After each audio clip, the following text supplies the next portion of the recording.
We are live now. Hello and good morning, everyone. Pleasure to welcome you all for today's Eminent Scientist lecture on behalf of my director, Dr. G. Narahari Sastry, Director CSIR IITR Lucknow, Professor Alok Dhawan, and the entire SRTP team here at CSIR NIST.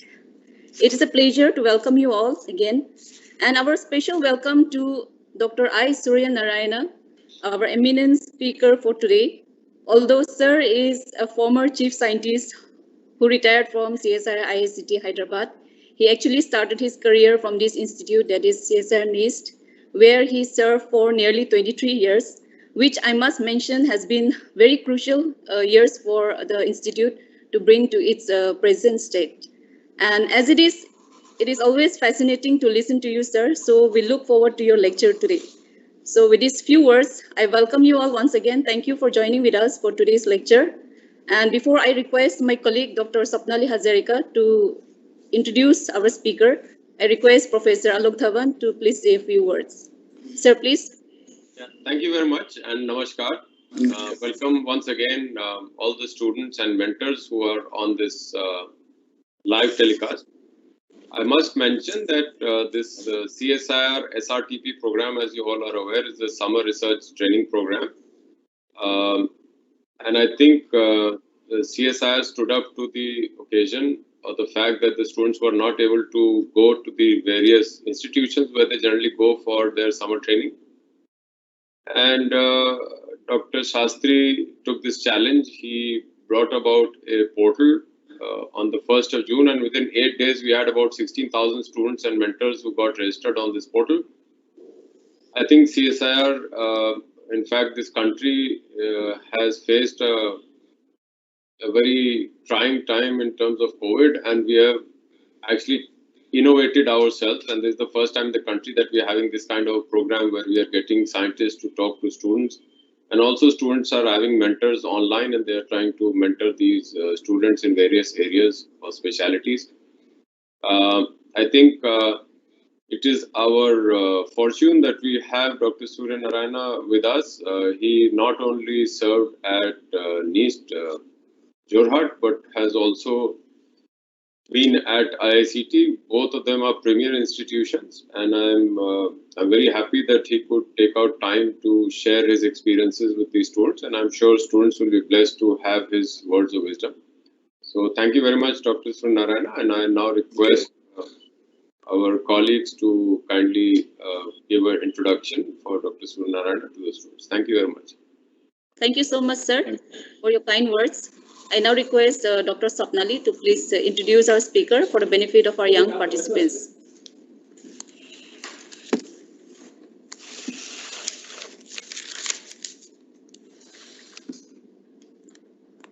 So, good morning, everybody. Good morning.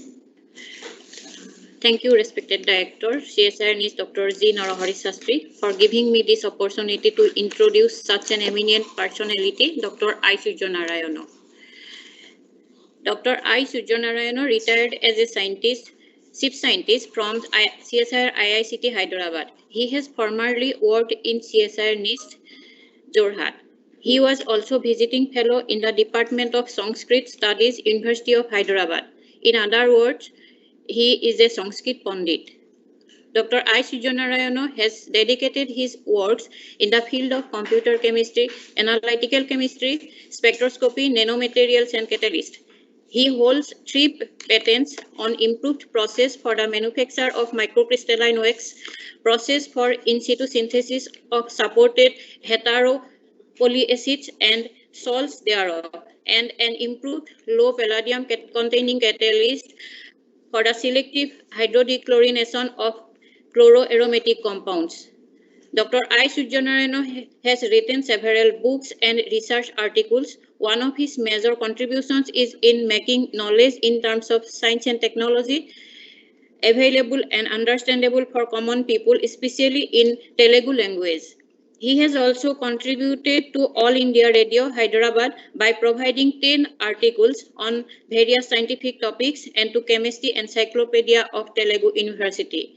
Dr. I. Suryanarayana has done his postdoctoral under CSIR Exchange Fellowship in Technical University Munich, Germany. He was an international fellow under Brainpool Fellowship in RCNC KRICT, South Korea. So now, on behalf of our director, I invite you, sir, to this special forum to deliver your lecture. We are thankful to you for spending your time here and to mentor us in this institute. So thank you, sir. Over to sir. Thank you, Praswapnali. Before I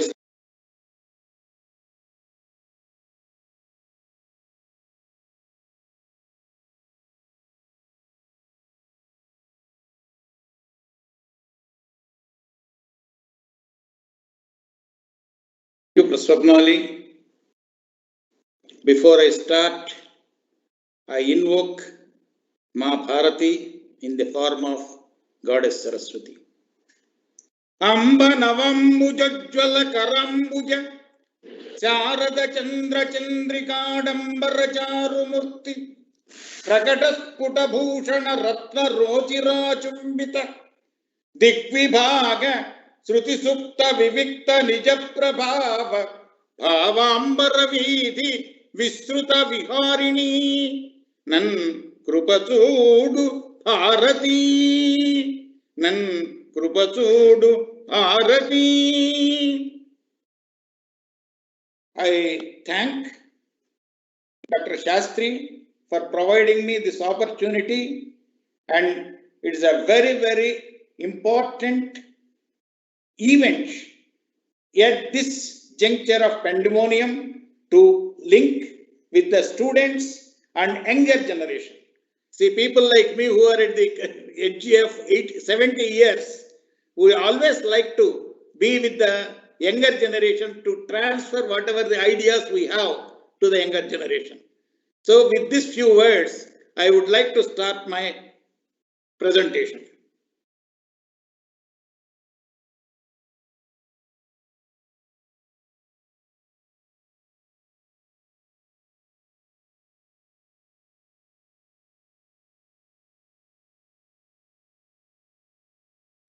So the topic of the day is Atmanirbhar Bharat, emerging as Vishwaguru.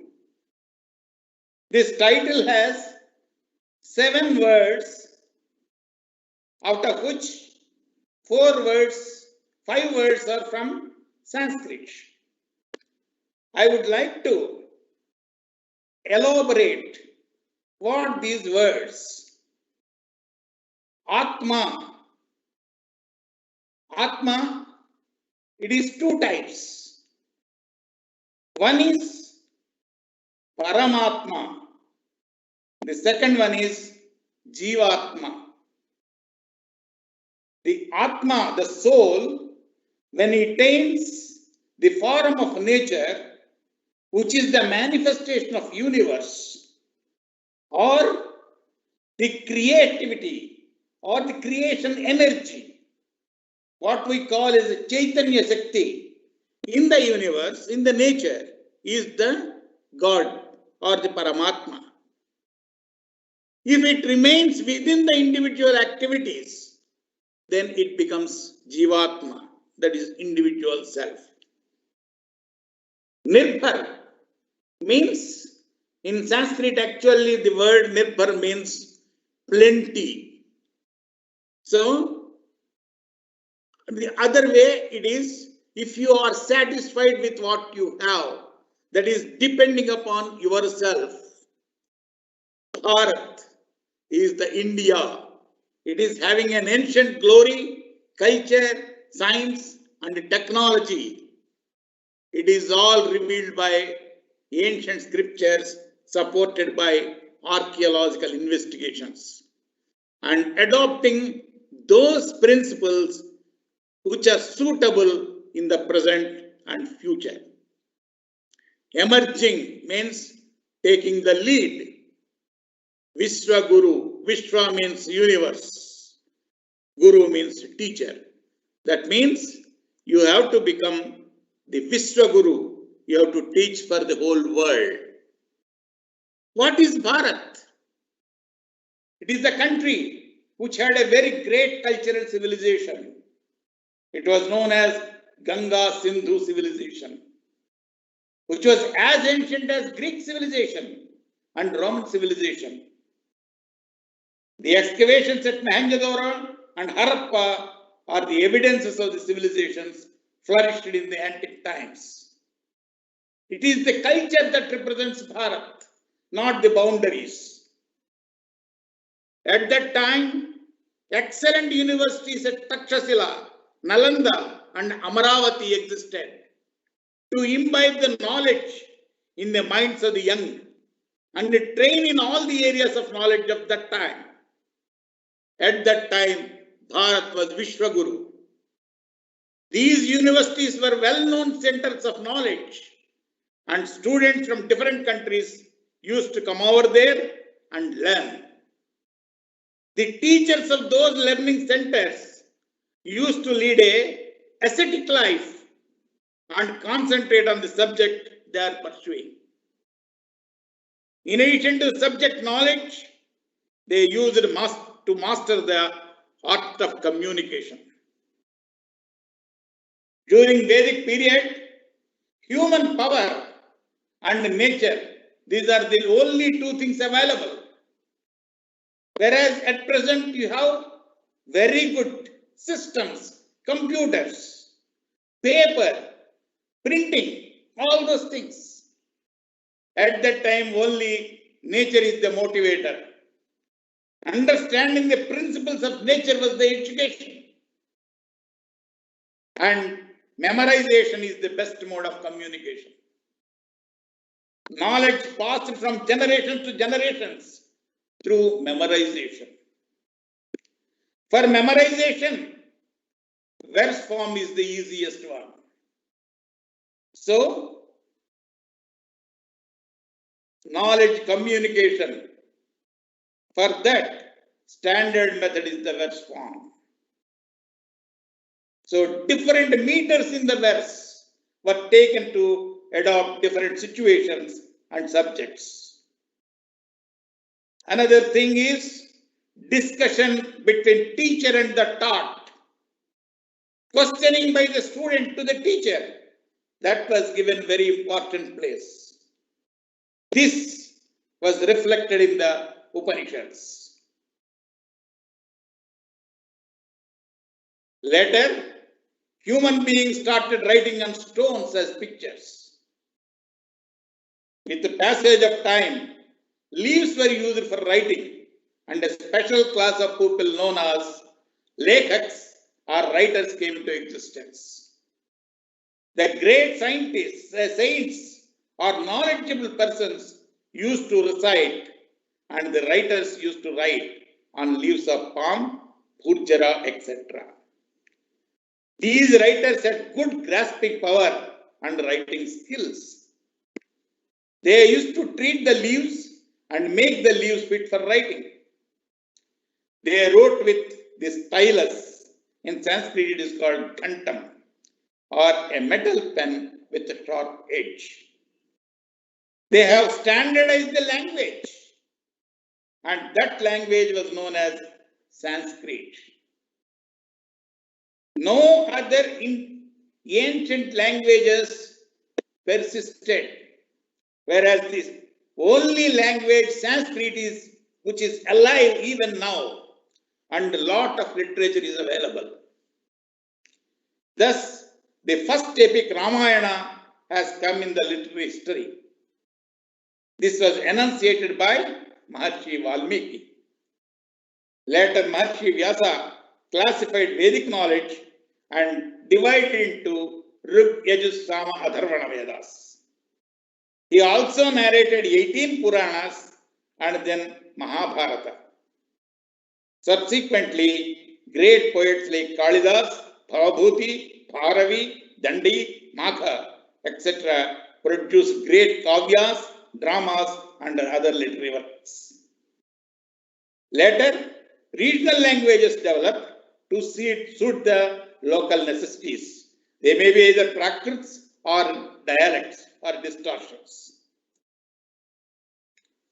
Bhartruhari, a well-noted Sanskrit poet, produced an excellent work on human life in 300 slokas. There is stanzas known as Bhartruhari Subhajita Trichati. It consists of 3 parts: Niti Sataka, Srungara Sataka, and Vairagya Sataka. He described in these 3 parts how one has to build up his life, about the people in the society, how to lead a perfect life. Prarabhyatena khalu vignabhayena nichai. Prarabhyate na khalu vignabhayena nichai. Prarabhya vigna nihata viramanti madhya. Vignair muhur muhurapi pratihanyamanya. Prarabdha muttama guna na parichajanti. Why I am reciting this sloka is, it is a very, very important sloka for the human life. In this sloka, he divides the people into 3 categories. Nichai, that is the lower people. They are those who do not take up any work, thinking that lot of obstructions will come during the work. Second category, medium people, who start the work but stop in between when obstructions come. Brave and confident people, Uttama Guna, not only start the work, they try to complete till the end, even if obstructions come and hinder. So, one has to be brave and develop confidence in himself. That is to develop Atmanirbharata in himself and devote for the completion or to see the end of success. Lead a fruitful life. So far I have discussed the literature part. Ancient Rishis, not only they were great philosophers or literary persons, but they had contributed very well to the science. Because India has been consistently a scientific country right from Vedic to modern times. For them, science is to understand nature. What are the principles of the nature and how they have to use their intelligence for the benefit of the society. That was the motto. Benefit of the society is the ultimate motto of the rishis. Different sciences like astronomy, mathematics, geography, engineering, physics, metallurgy, plant science, and medicine flourished in those days. Achievements in the field of engineering began in prehistoric times, from 3rd millennium BC, that is during Harappan period. Construction of cities and towns called Janapadas developed before 7th century BC itself. Religious edifices like stupas, Chaitya-gruhas, viharas started by Buddhist skilled engineers. Gupta period showed the systematic construction of structural principles of temple architecture. All these things you get in Narada Maharshi's Shilpa Shastra and Maya's Shilpa Shastra. They are well-known engineering texts. Here I would like to mention this Narada Maharshi's Shilpa Shastra was translated by one of our CSIR laboratories director, Structural Engineering Research Center director. He was a former director, Dr. Iyengar, translated into English from Sanskrit to English and then tried to correlate whatever the things mentioned with the modern civil engineering aspects. Similarly, weapons, tools, and implements made of stone were very coarse and heavy. So metal replaced the stone. Metals played a very important role for different ornaments and enriched the cultural life. The early cultural life of the Vedic period and subsequently is the evidence has come from the archaeological excavations. They were also essential for agricultural implements to improve the professional capabilities. It was an agricultural society, so they needed implements for agriculture. Thus, the metallurgy has become a favorite topic, and the fruits of metallurgy brought fame in the whole world. I would like to tell a little bit detail about this metallurgy in the future, of my talk. To keep people, plants, animals healthy, medicine became a necessity. The traditional system of Indian medicine is known as Ayurveda. It is a special branch of knowledge that deals with both the body and the mind. Ayurveda theories and practices were also applied to animal and plant life. There are medical treatises on plant life, Ayurveda, horses, Ayurveda, elephants, Ayurveda, and the bovine species, Ayurveda. So to know about the land and the countries and for doing commercial activity or business, geography or Bhaugolika Shastra was necessary. So the people started learning Bhaugolika Shastra. Mahabharata discusses at length the geography of the world of those days in detail.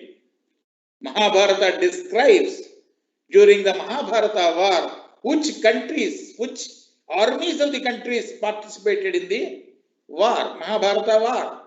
So all those details you can get from the Mahabharata.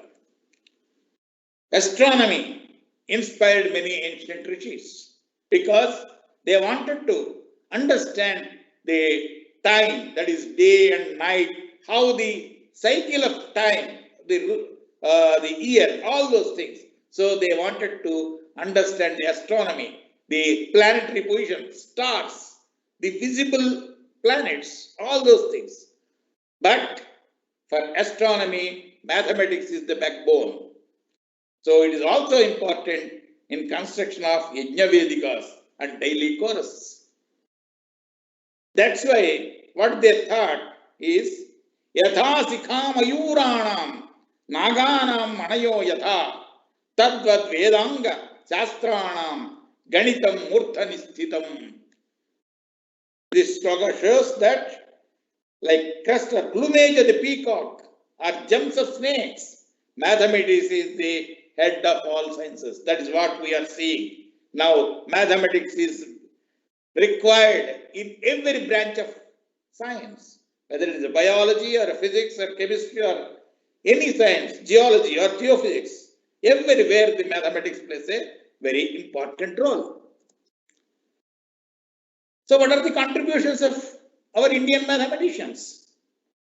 The numbers, concept of numbers, and zero was given by Indians. Their contributions in arithmetic, algebra, geometry, trigonometry, and calculus are very significant. Arithmetic is known as Ankaganita, algebra is a Bijaganita, geometry is Jamiti, trigonometry is Trigonomiti. Like that, you have all these subjects, and there are so many treatises written in those days about these mathematics. They are called as Siddhantikas. Lagadas, Yajusya Jyotisha, Varahamihiras, Panchasiddhantika, Vasishtas, Vasishta Siddhanta, Aryabhatas, Aryabhatiya, Varahamihiras, Suri Siddhanta, Brahmaguptas, Brahmaspura Siddhanta, Bodhayana Sutras, Shulba Sutras, Bhaskaras, Lilavati. Jain priests like Mahavira and Sripati worked, their works, Ganita Sarasangram and Ganita Latika, are well-known books in mathematics. Only thing is, we have to understand the principles behind those Sanskrit works and then correlate with the modern theories. The discovery of the decimal system, wherein place value notation is a very, very important thing. And this was the contribution of ancient Indians. Hindus, Jains, and Buddhists gave long lists of names for these decimal places. The Vajanisneya, Taittariya, Maitrayani, Kathak Samhitas give denominations up to 13 places. They have given the names. Buddhist literature went up to 54th place and named as Talakshana. Jains called the decimal places Gananasthana, and Brahmanic notation up to 29 places. Aryabhata onwards, the expression sthana sthanam dasagunam syat, from one place to the next, it is 10 times. Dasagunottaraha sanyaha, that is after 10, it is the next one. New one 10 times that of the previous. One most important thing in our ancient literature, use of words for the numerals and decimal places.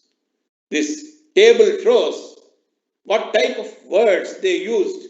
For one, they used Sasi, Chandra, Soma, Indu, because it is the only one in the whole universe.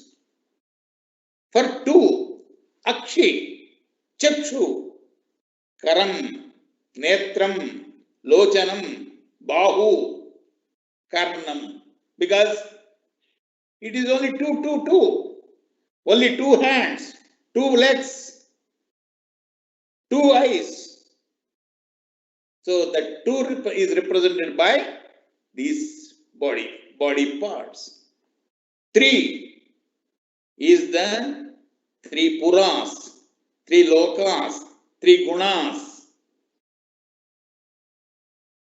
Four, Chatusagaraha, that is four oceans. Abdhi, Brahmasya, that is Chaturmukha, Chaturyuga, Chaturveda. So four is represented by these words. Pancha Indriya, Pancha Bhuta, Pancha Gavya, Pancha Bana. So 5 is represented by those 5. 6 by Shadrutu, Shad Shastra, Shad Rasa, Shad Darsana, Shadanga. 7 Saptadri, Saptasila, Saptarishi, Saptaturanga, Saptagiri. 8 Astama Digvija, that means Diggaja, 8 elephants that are weighing the earth. 8 Pannagas, 8 Vasu. 9 Navamam, Navanandana, Navananda, Navapadartha, Nidhi, Navadidhi, Navagraha, Navarandra. 0 is Akasha. It is full, come, Ka, Dvi, Divi, Vyoma, Gagana, Vishnupada, like that. Similarly, positions, Eka, Dasha, Sata, Sahasra, Dasha Sahasra, they went up to 53. Because I mentioned these mathematical contributions or principles because they are useful for all other subjects also, other disciplines. The present computer science is again based upon two words, that is yes and no. The entire Boolean algebra talks only two, 0 and 1. 0 is nil, 1 is yes. Yes and no, yes and no. So the entire structure of computational chemistry, computational science depends on the 0 and 1. We, in our ancient system, we have gone up to 10 to the power 53 in the form of words. Now I discuss with the basic principles of chemistry. Rasayana, it is called, chemistry is known as Rasayana Shastra. And this Rasayana Shastra, you can see from the great works of our ancient rishis in 3 major areas. One is the intellectual thinking about the nature. Second, development of professional skills for livelihood. Third, welfare measures like health care of the society. Vaiseshika Darshana of Kanada propounded the concept of atom and its indivisibility and the law of cause and effect. He says there is no difference between a mustard seed and a mountain basically. That is what exactly I put it in the same sloka. Syat tada meru sarshapayo parimana bhedo na syat. Tasmat niravayam dravyam avadhihi sayyeva paramanuhu.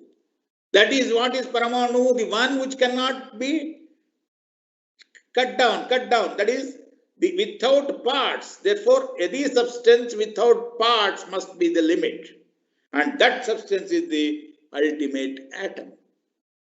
The concept of atom and its indivisibility came only from the Kanada, who is almost 3,000 years old. He also further states that anukas combine to form dvenukas, that is, monoatom forms a diatom and diatom forms a triatom, and they further combine to give the matter. And he has already mentioned what are the matters. Pruthivyaapastejo vayurakasam kalo disha atma manaha iti dravyani. Pruthiv, apas, teja, vayu, akasam. Not only this five, we call it panchabhutas. Kalo, time also is a matter. Disha, direction is also a matter. Atma, soul is also a matter. Mana, mind is also a matter. Because Atma is responsible for the living being. And Manas is the responsible for the actions. So, time, direction, Atma and Manas, these four are the important material things. Rupa, Rasa, Gandha, Sparsha, Sankhya, Prasaktavyam, Samyoga, Vibhagai, Paratva, Aparatvai, Buddhaya, Sukha Dukkhe, Ichha, Dveshai, Prayatrascha, Guna, these are the qualities. Rupa, that is form, Rasa, taste, Gandha, smell, Sparsha, touch, Sankhya, number, Pruthakthavyam, some combination, Samyogat, Vibhaga, division, Paratva, Aparatva, that is Buddhi, Sukha, that is happy, unhappiness, desire. All these things are all the qualities of matter. Utshepanam, Avakshepanam, Akunchanam, Prasaranam, Gamanamiti Karnani. These are the slokas given by Kanada in his Vaiseshika Darshana. He also says, Sarpirjatu madhuchisthanam agnisam yogat dravatvamadvihi. Here he gives about the thermodynamics laws. Sarpi, this is ghee. Jatu, lak. Madhuchisthanam, beeswax. When they near the Agni, that is fire, they change into liquids. Dravatmavadhi, Agni Samyoga, where they are at the combination or the addition of heat, they change into liquids. Otherwise, they are solids. The solids are getting converted into liquids with the addition of delta G, that is heat. Not only the small ones like beeswax and ghee. He says, Trapu, Sisa, Loha, Rajata, Swarnanam, Agnisam Yoga, Dravatmamadpi Samanyam. Trapu, tin, Sisa, lead, Loha, copper, Rajata, silver, Suvarnanam, gold. All these five also, when Agnisam Yoga, when they are melted, or when they are subjected to the heat, they get into Dravatva. So the phase change from solid to liquid is already indicated, it was indicated by Kanada at that time. This is what we call it as a phase change. Then development of professional skills for livelihood. Agricultural required biofertilizers. Housing required building materials. Weaving required natural dyes and fixtures. Artisans required different metallic utilities. So, the metals, the ancient Indians, the Vedic literature itself indicates, Sukla Ayurveda says, Asmachame, Mrittikachame, Girayachame, Parvatachame, Sikataschame. Sikata means sand. Vanaspadayachame, Hiranyanchame, that means gold. Ayaschame, iron. Sesanchame, lead. Trapuschame, already I told you, tin. Syamanchame, that is iron. It is a black, Shyamam was taken for even copper also in those days. Loha is taken as a copper. So Agnischama, Apaschame, Virudaschame, Osadayachame, Kristabhachanchame. So in Sukla Ayurveda, it is mentioned that these metals were known to the Vedic people. And India's contribution in metallurgy, the copper, gold, iron, zinc and alloys like brass, bronze and Panchaloha, they are all very well known. Chandogya Upanishad mentions that all metals have their special characteristics. It also mentions that gold by salt, silver by gold, tin by silver, lead by tin, lead by metal, metal by wood, and wood by skin can be joined. Yatha samyakena lohamanina sarvam lohamayam vijnatam syat vacharam bhanam vikaro namadheyam lohamitcheva. That is what Chandogya Upanishad says. Tadyadha lavanena suvarnam sandadhyata suvarnena rajatam rajatena trapu trapuna sisam sisena loha lohena daru daru charmanam. Similarly, in Mahabharata, we have the pipilika gold, that is nano gold, that actually they could get from the ant hills of in the forests, especially the tribal people. They brought that gold, nano gold, and said that this is a very, very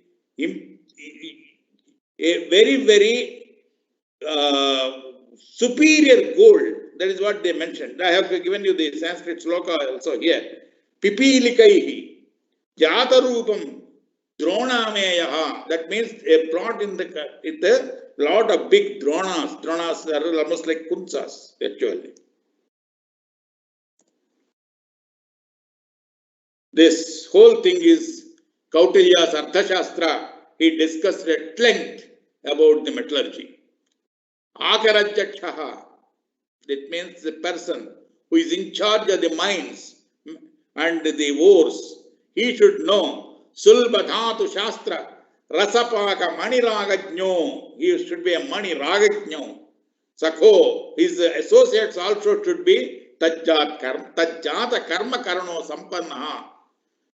They have to be very, very well versed in the working of those things. Kitta, Musha, Angara, Bhasma, Lingam, Vakaram, Bhutapurvam, Abhutapurvam va, Bhumi Prastara, Rasa, Dhatu Matyartha, Varna, Gaurava, Ugra, Gandharasam Parichat. They have to examine the color, the Gandha, that means the smell, and the rasa. Actually, some of the time they taste also, they put it. So these things they have to examine. All those things I'll give you in this thing. So they used to characterize the ore as well as metal based on the color, as well as heaviness to which metal it belongs. The ore from the rocks are a region of the earth which is heavy, unctuous, and soft, tanny, greenish, reddish red, or is the copper ore. Crow black or dove color is the lead ore. Grey one is the iron ore. Not only this, they used to test the gold and silver quality. They estimated the quality of the gold by the yellow color of lotus filaments. The Padmas, Kesara, that Kesara's color, it has to match the gold color. Then only, even if a little slight variation of the color to the red means it is an impure one. Similarly, silver and copper, they used to test it by the color of the system. And same thing what we are using using atomic absorption spectroscopy, the 360 line for gold. Making of silver and copper coins is discussed in detail. If you are making a silver coin, it should have 11 parts of silver, 4 parts of copper, and 1 part of iron or any other metal.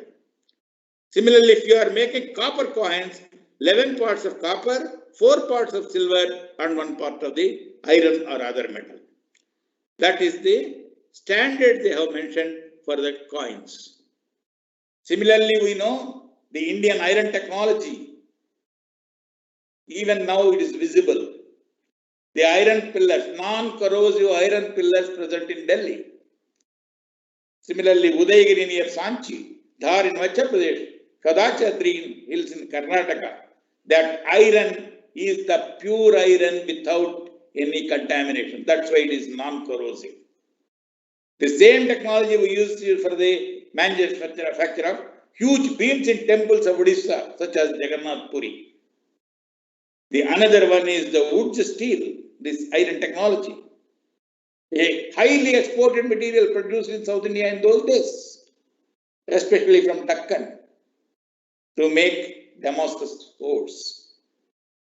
These Damascus name did not come from Syria's capital city, but from the wavy pattern characteristics of surface of the swords. This wood steel is primarily iron containing high proportion of carbon. It is a high carbon alloy produced by crucible process. The evidence for the earliest production of metallic zinc is from India only. The criticality of zinc technology is known because of its very critical boiling point. Zinc volatilizes at about the same temperature around 1000 degrees centigrade, which is the same as the smelting temperature of zinc ore. So the technology became very, very difficult in those days. Indians used a downward distillation technology.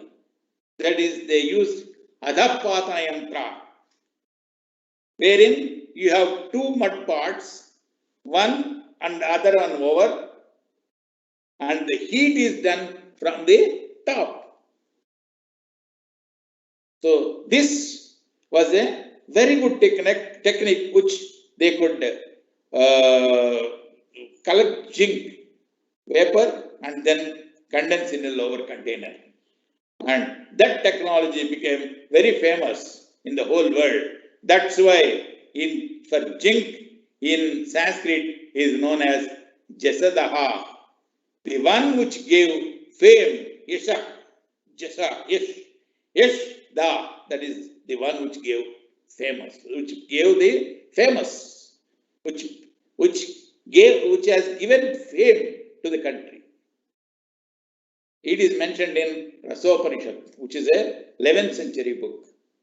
In South India, it is known as Tuttunaga or Tuttanag. Bidriware, a zinc-layered metallic work famous in Hyderabad region, was also a very good technology.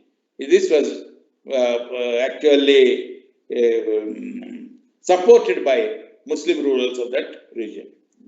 This Rasayana also discusses metallurgy of tin and transmutation of metals.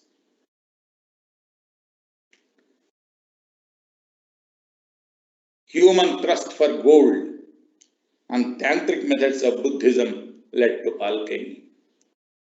Acharya Nagarjuna, the great alchemist and Buddhist monk, started his school of alchemy near Amravati in a mountain cave called Sri Parvata. Archaeological excavations confirmed the presence of a laboratory in that area. A 14th century classic named Navanatha Charitra by poet Gaurana in Telugu literature, it gives the description of Nagarjuna's laboratory, the people who work in that laboratory. And number of Rasashastra books were published during 11th to 17th centuries. These books discuss the purification, transmutation, and utilization of metals in disease treatments. This area of medicine became Rasashastra and playing an important role in modern Ayurveda therapy. Then third one is the welfare of the society. especially healthcare. Intellectuals of the society tried to identify and use different plants and other materials as medicines for curing diseases and for longevity, which they called as Rasayana. The word Rasayana has been used as a synonym for chemistry in Sanskrit and other Indian languages. We can declassify Ayurveda texts into three categories. One is texts of Samhita period, texts of Rasasastra period, and texts of later period. The three classical texts, Charaka Samhita, Sushruta Samhita, and Ashtanga Hridayam, known as Brihatrayi, are the primary texts. Sarangadhara Samhita, Madhava Nidana, and Bhava Prakasha are the secondary texts, which are known as Laghutrayi. Paishajya Kalpam by Gangadharacharya, Basavarajiyam by Basavarasu, Aushadharatnakaram, and Andhra Paishajya Ratnavali by Sripada Krishnamurti Sastri are the later period works. The medicinal treatise, Charaka Samhita, discussed 150 types of diseases with further subdivisions. 341 medicinal plants were discussed. Their leaves, their stems, their roots, for what purpose they can be used. A root has to be used for certain diseases. Leaves are to be used for certain diseases. And stem or bark can be used for certain diseases. 177 medicinal substances of animal origin and 64 medical substances from mineral origin are also discussed. He categorized 102 types of pathological conditions and congenital defects, 109 anatomic and 42 physiological terms, and 33 varieties of bones. They also differentiate the cereals and legumes, natural waters, sugarcane derivatives, types of honey, different types of milks and milk products, different vegetable oils, and alcoholic beverages. This classification was mainly on the physical characteristics and their utilities.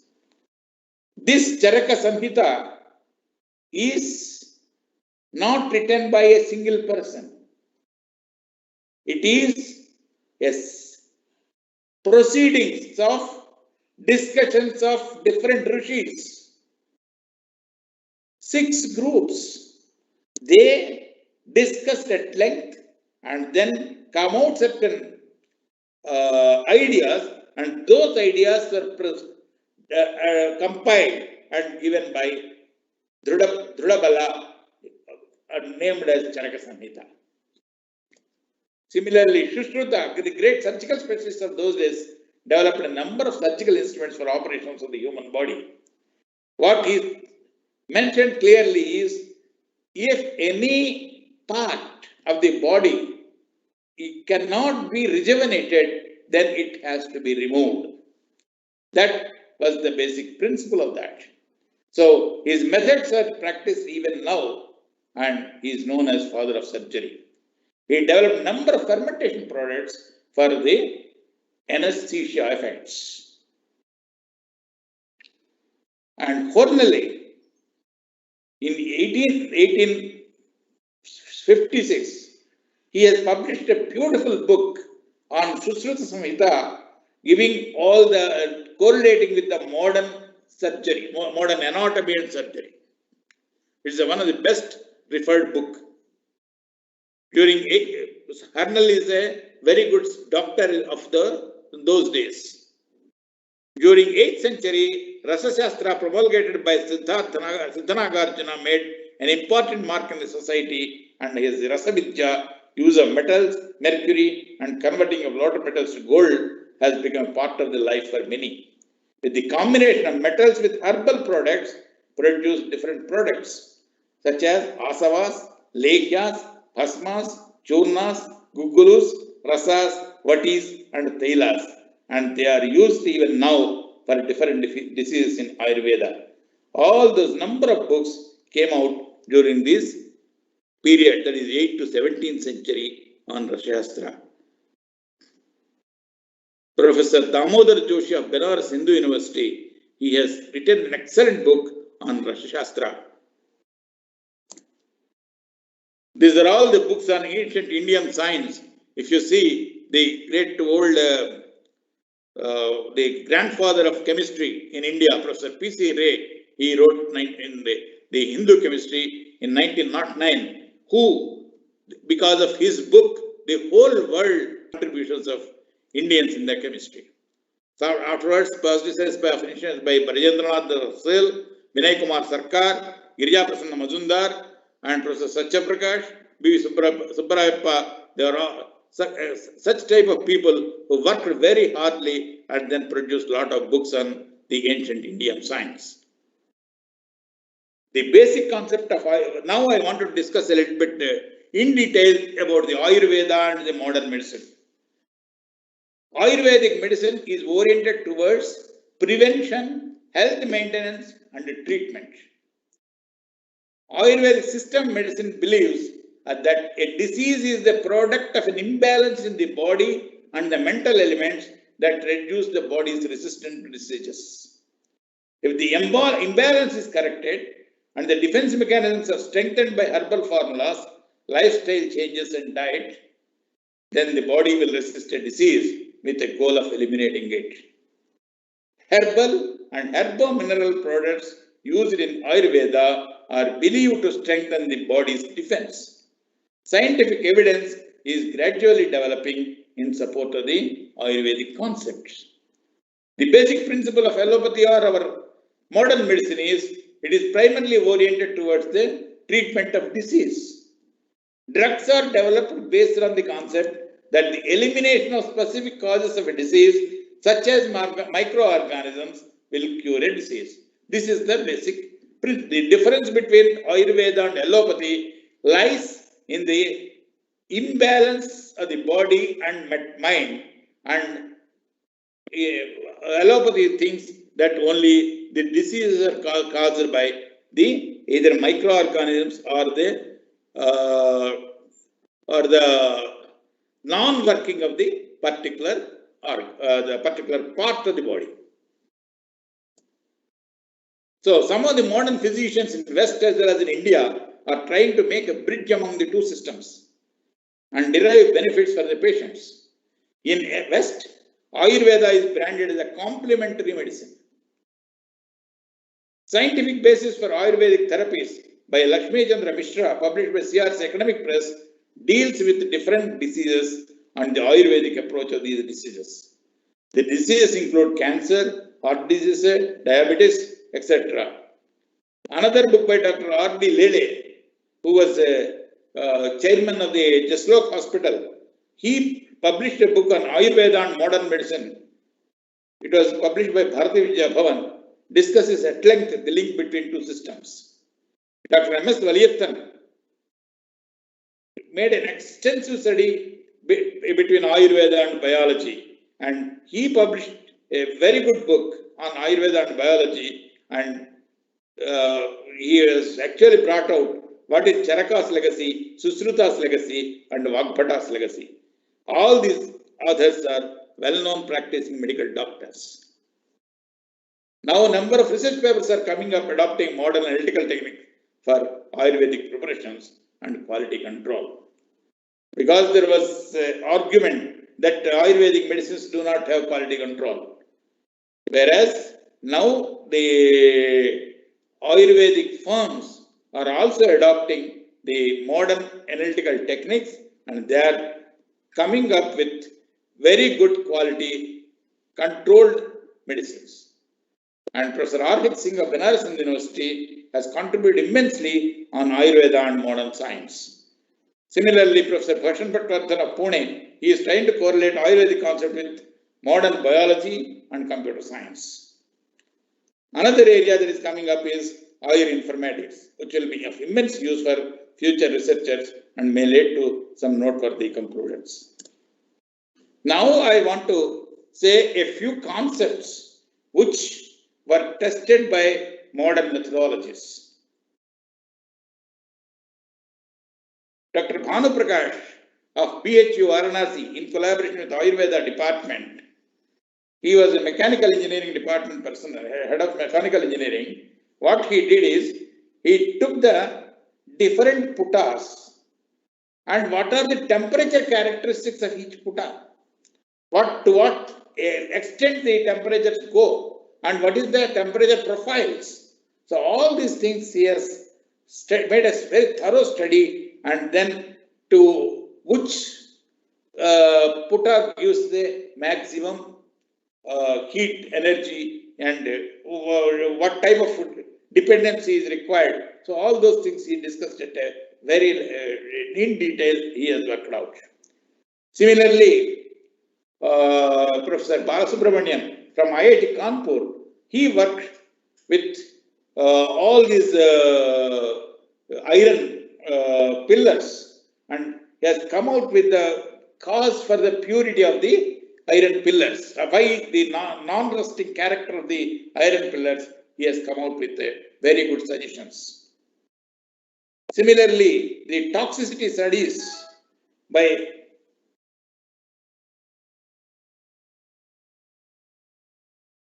using modern analytical techniques was done by Ayurveda University in Jaipur.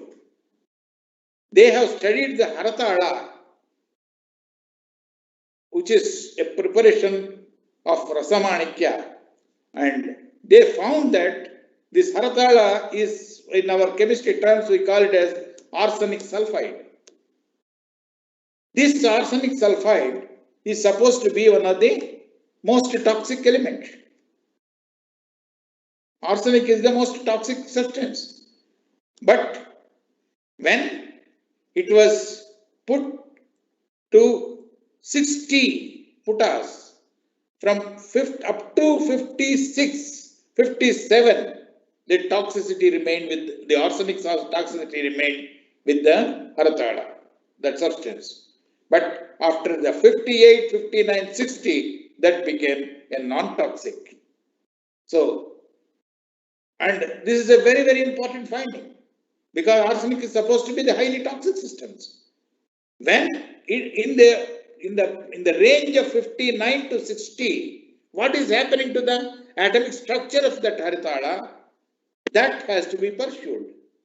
So for that, they need a strong chemistry background, analytical techniques they have to use. So these type of things are coming up now, one by one.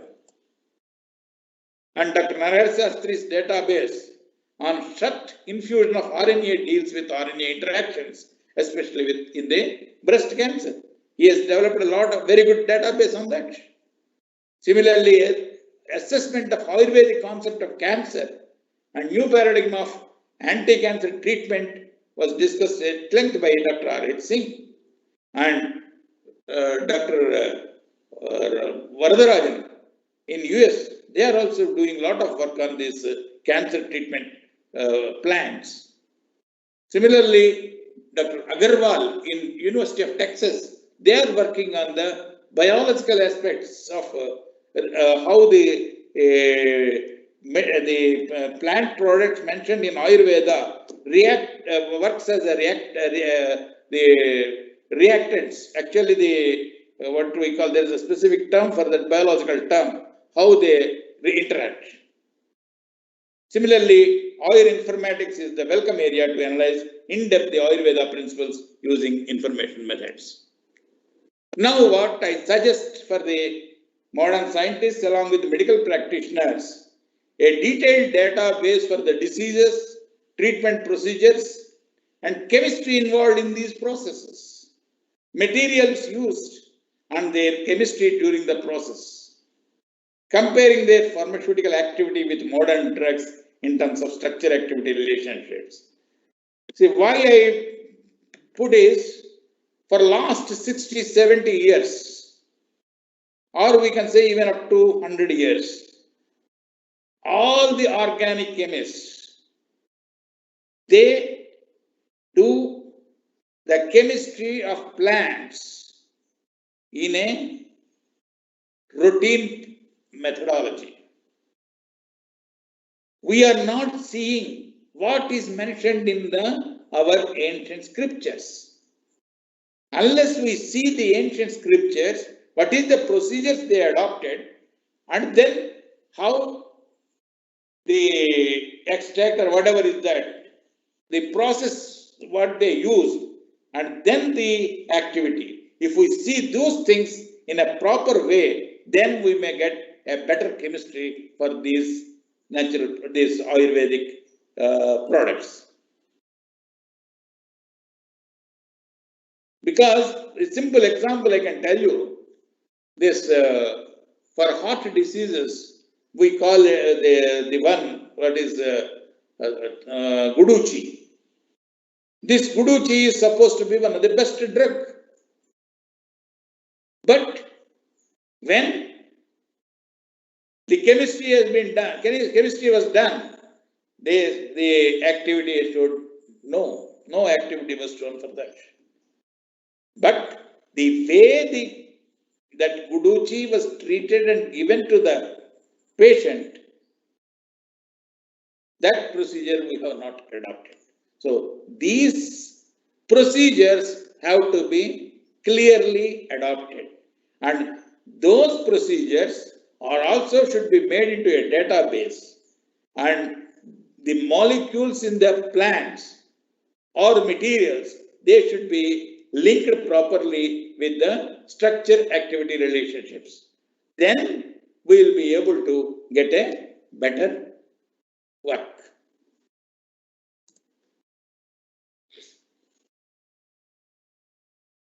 Why I am telling these things is, from CSIR in 1981 to 83, I was deputed to Germany to work in the computational chemistry. That was the initial or beginning days. I worked with Professor Gastiger in those days, and then I could learn certain computational techniques, but my concentration was at that time was on spectroscopy, because I was looking after the spectroscopy department of the NIST. So I had to think more on the spectroscopy, not on the medicinal purposes.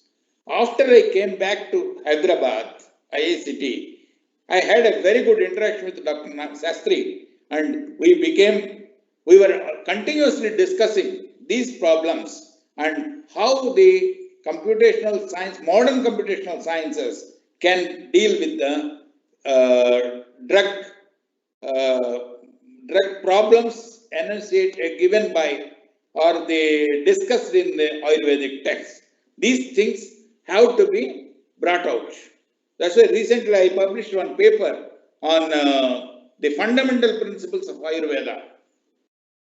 Because one very good book on fundamental principles of Ayurveda by K.N. Kannan, sorry. It has come, and I reviewed along with that. I wrote a very good article. It was published by Annals of Ayurveda, Annals of Ayurvedic Medicine.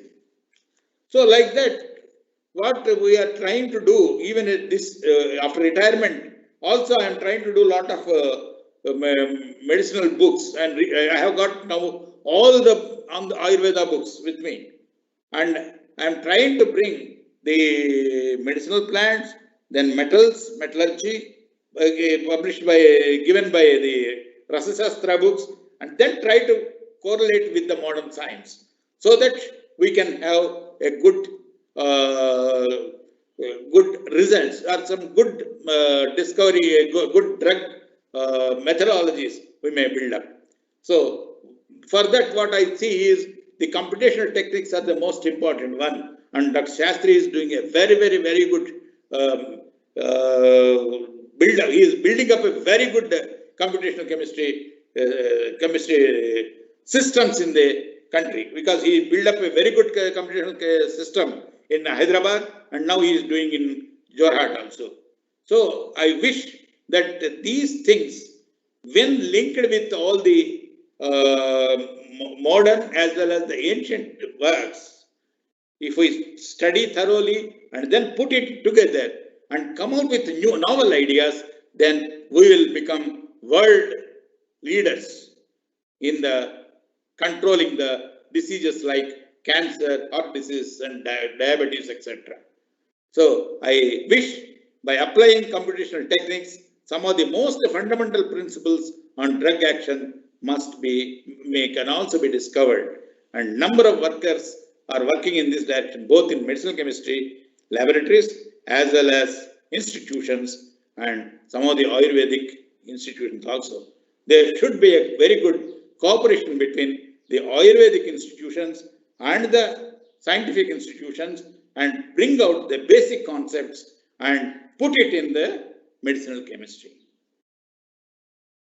So with this, I thank all of you for patient hearing.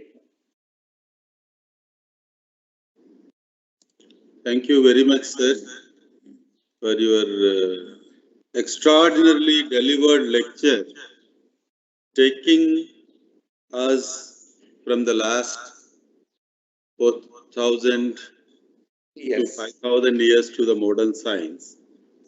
And I just wanted to tell people that I know Suryanarayana Garu for more than 15 years, and he is one of the best analytical chemists and worked on a wide-ranging subjects when he is in RRL Jorhat, and probably he is involved in one of the topmost projects which have very high priority in petroleum chemistry and analytical chemistry and in the spectroscopy and many ideas of fundamental importance. And after retirement, he wrote more than 50 books. This is remarkable. And then he was a visiting professor in Sanskrit. That's another remarkable thing. And the third remarkable thing that has happened is he acted as a director for the Human Resource Development Center for Andhra Pradesh, where he was training a large number of Group 1, Group 2, Group 3 officers, including some IAS officers. And I had the fortune of visiting him when he was doing it and giving some lectures. And he could go through the problems, whether it is civil engineering or planning or building up a particular colony with equal rigor. Our Indian tradition shows that people are bestowed with multifaceted knowledge. It's not that super specializations were not there. The big schools of thoughts were there. And sir, I'm so happy that you have introduced this concept of lekaks. Yeah. And also the schools of thoughts. You mentioned about Takshila University and Nalanda University, where in India for the first time, the system of working in a team, a larger team has come. And sir has also mentioned that it is not that one Vedavyasa who has written, it is the Vedavyasa school, wherein a large number of Sishyas were there.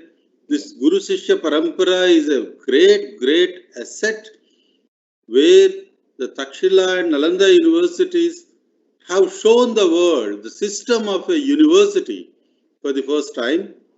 Before the world has woken up to the civilization, and I can keep on talking because I decided to not to speak, but I could not stop speaking.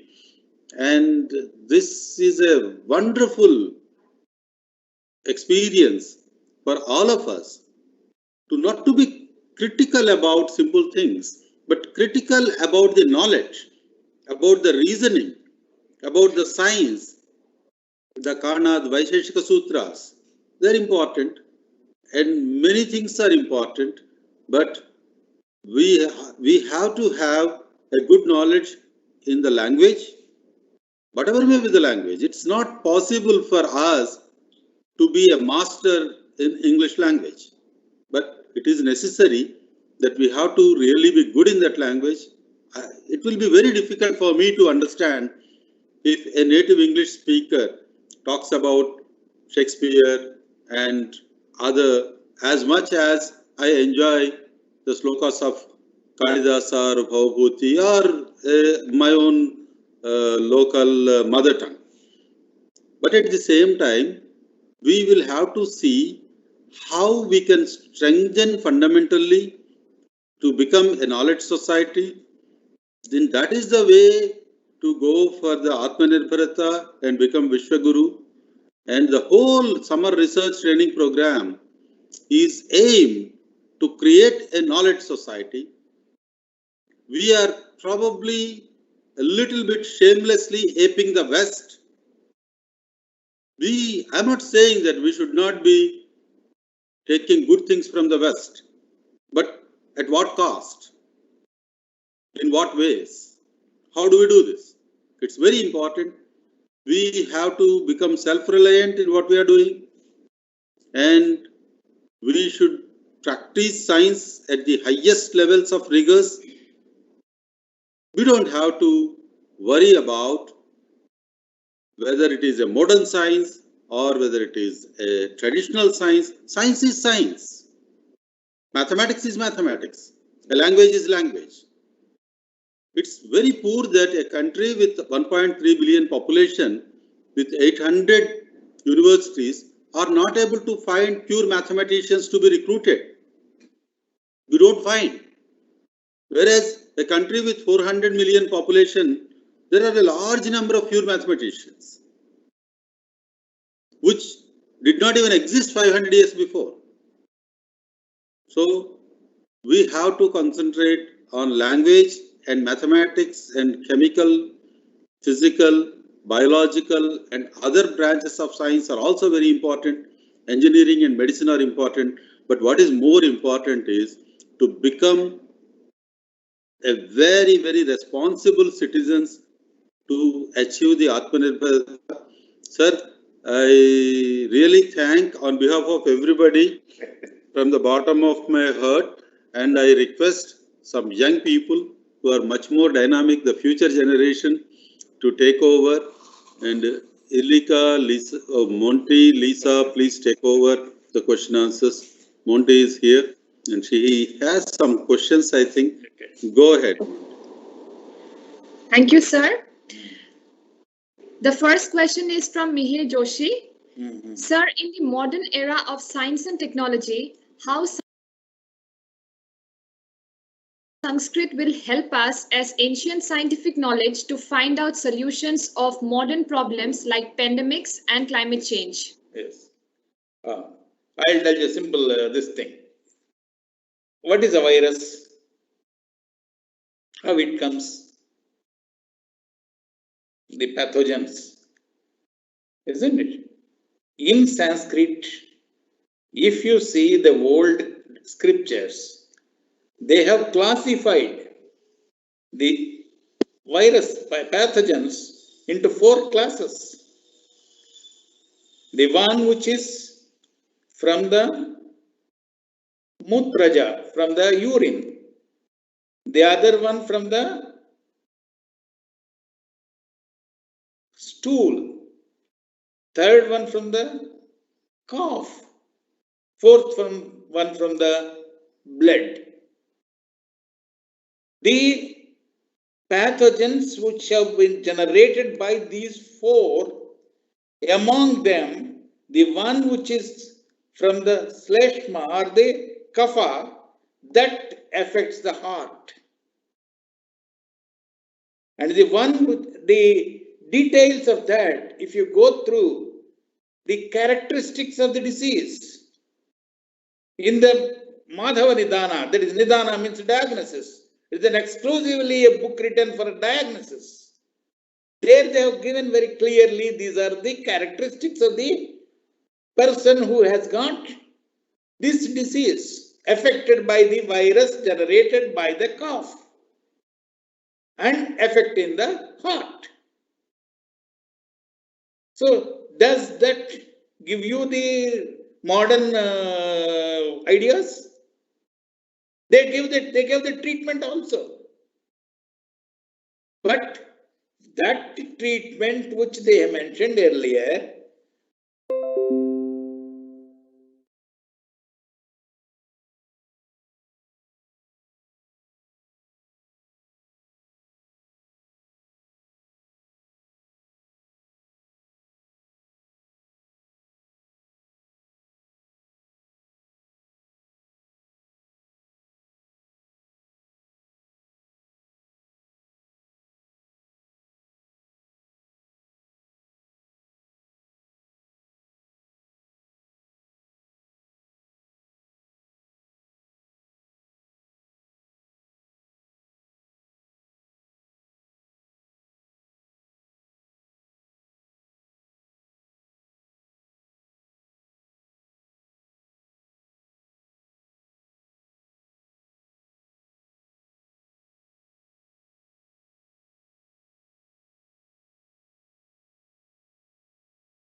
then say whether it is working or not.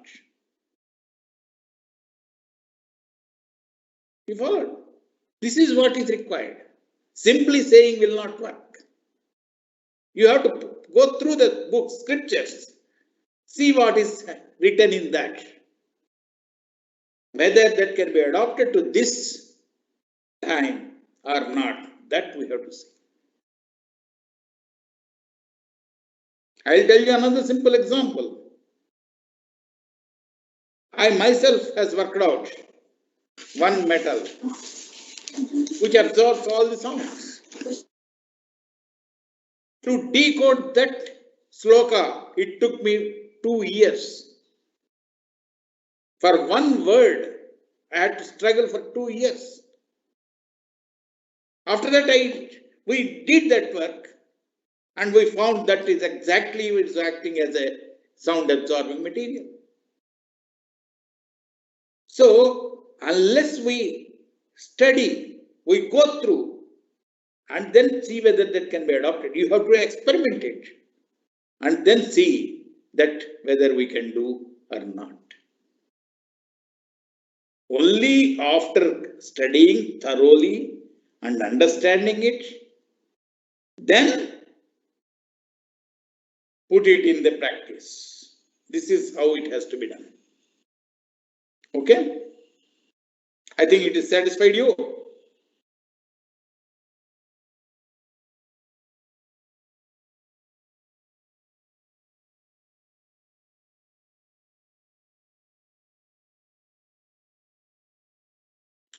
Hello? Something missing. ఎక్కడ పోయింది అది?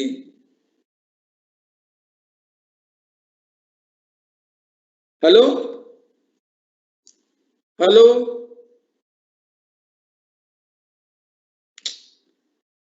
వస్తున్నది cut అయింది. Just wait and just see.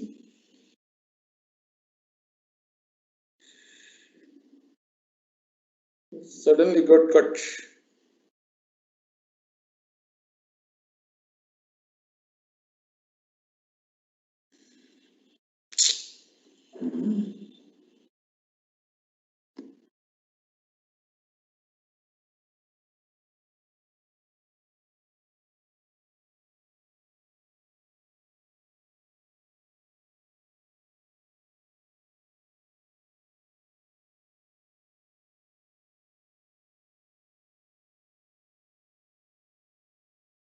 Okay. Mute your mic. You are live, but your mic is muted. Okay.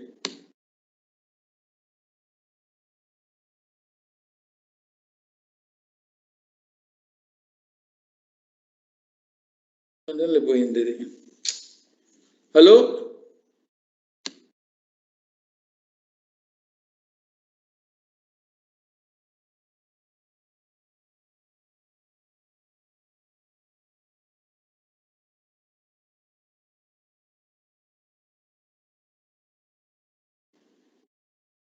ఏ ఒకసారి మన పిల్లు ఎందుకు sudden గా పోయింది ఇది ఎక్కడ పెట్టాలా ఇది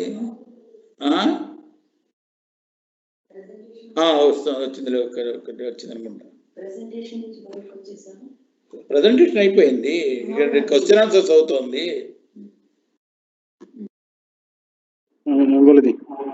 So there are some internet issues. We are back online.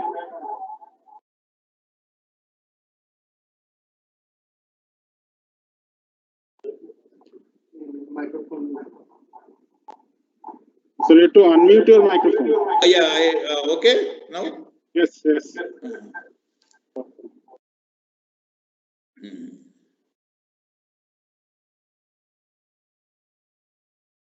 I'm not able to hear. Ask us. Sir, the next question is from Akanksha Sharma. Do Ayurvedic medicines need modern scientific scrutiny and validation? Yes, definitely. Definitely. Especially the quality control is very, very important. Quality control is very, very important because not only in here, in even West, they say the most of the Ayurvedic medicines, they contain lead. Because in the process, we do not know how they are doing it. So the quality control is very, very much essential for all. But now I think Dabur and other people, the famous Ayurvedic companies, they are doing the quality control. They are adopting modern analytical techniques and then doing all the quality controls. Thank you, sir. The next question is from Ambarish. Sir, he wants to ask you related to computer coding. He says that he got an article which says Sanskrit is the only language which will be used in future to send signals to space and also for computer coding. So is it true? Yes, because now actually in the West as well as in India, people are now working on the Ashtadhyayi. You see, Panini's Ashtadhyayi is the most structured one in Sanskrit.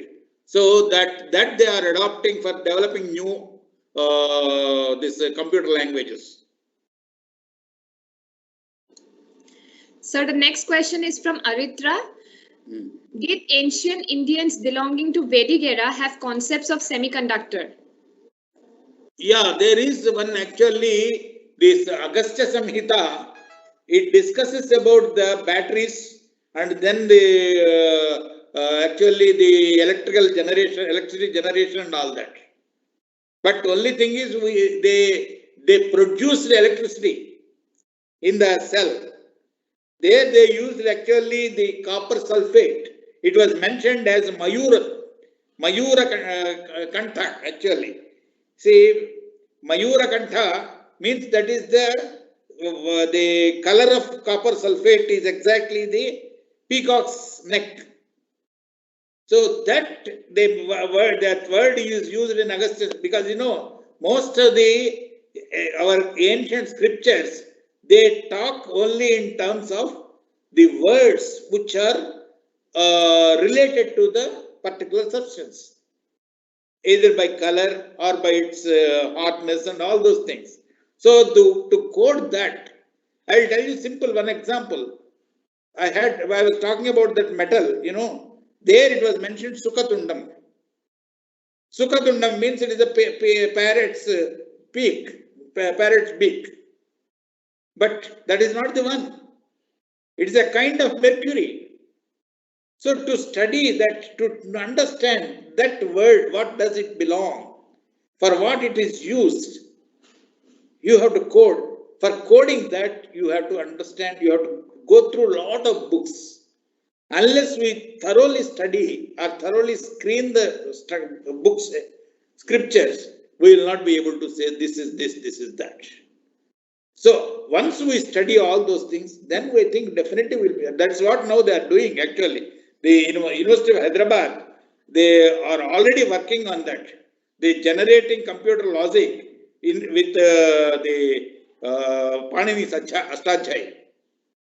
The Sanskrit department of University of Hyderabad, they are working on that. Similarly, linguistics department of University of Hyderabad, they are also working on that. They are generating for the languages a computer language, computer coding. The actual, what is that called? Machine language, they are doing it for the languages. Any other thing? Okay. Yes, sir. There are a lot of questions, sir. Yeah. And they are finding your talk to be a very illuminating, sir. Thank you so much. Thank you very much. And sir, I would like to ask you a few more questions if you would permit us so. Next question is from Namrata Tiwari. She says, Vedic knowledge is far more deeper than we know. To which extent this knowledge can be used now, years after, and with advancement of technology, and can be used in research in the 21st century? Yes, definitely. Only thing is a perseverance is very much essential, and we have to understand the subject. We have to, for that we require a very good Sanskrit knowledge also. Not only science. See, the thing is, people with science, they forget about language. Because we are thinking of only specialization. Other parts we are losing. So, it requires a combination of approach. An approach requiring for both linguistics plus your modern technology. Sir, the next question is from Mihir Joshi.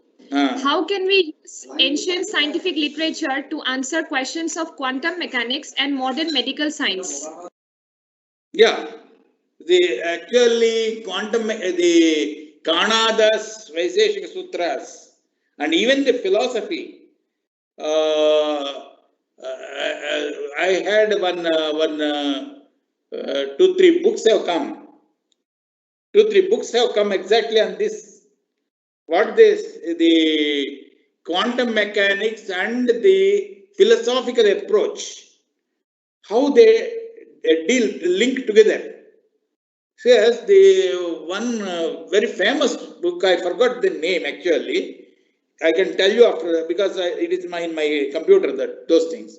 What they did is, they tried to isolate the mind and then the actions of the body.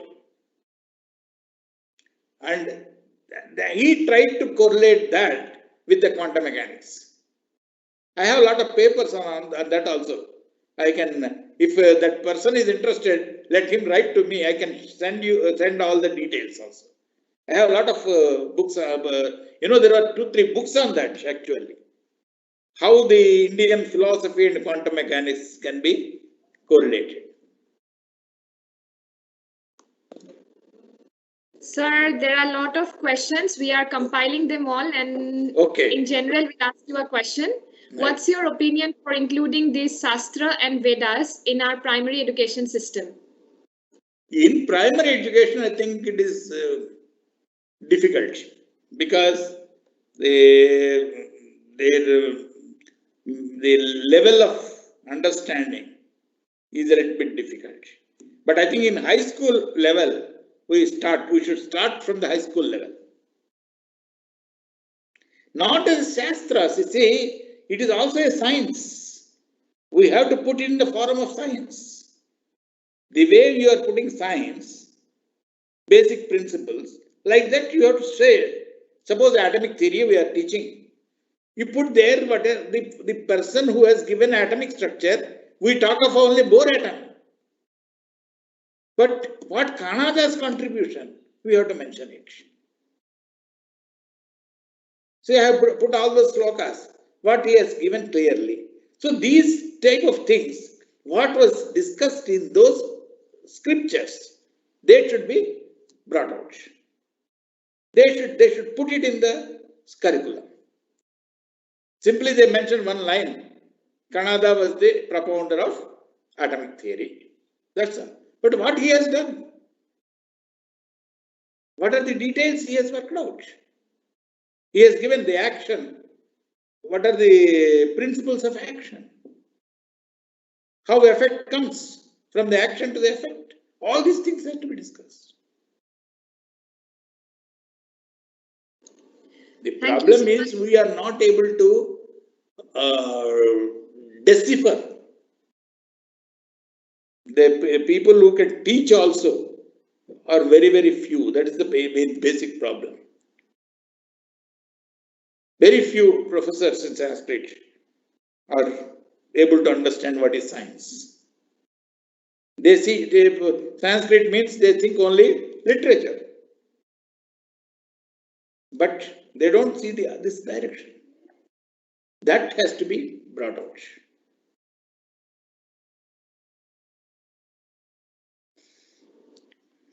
Thank you, sir. Sir, we are really enlightened to hear your lecture. Thank you. It was really very inspiring for us. And we have various comments for you, sir. Brilliant talk, profound ancient information, which makes us proud as Indians. Yes. And sir, there are a lot more. Everyone that were a part of this talk, they are really enlightened after hearing you, sir. Now I would request our director, sir, to kindly give the vote of thanks for today's session.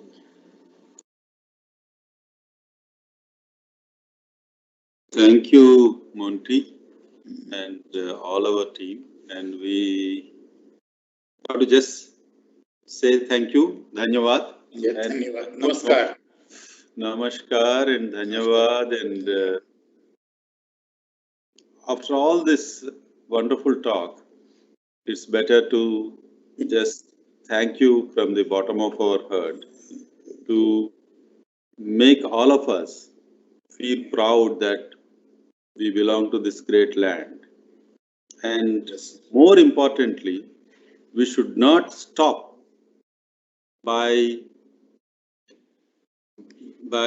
just enjoying our old glory. Yes. The future is ahead. Yes. And COVID has given a call for us to take a stock of situation. And then, sir, with your inspiration and the need of the hour, we will try our best to become more knowledgeable. I think that's the only thing that we can do in whatever area that we are working on, without really worrying so much about the success, failure, or reaching the target. We will try to choose a path of knowledge where the scientific temper will be at the forefront to run us.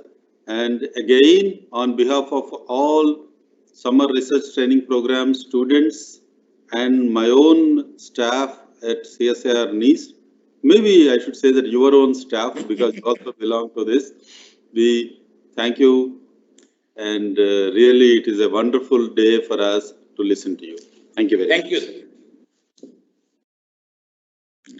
Okay, good. We will sign off.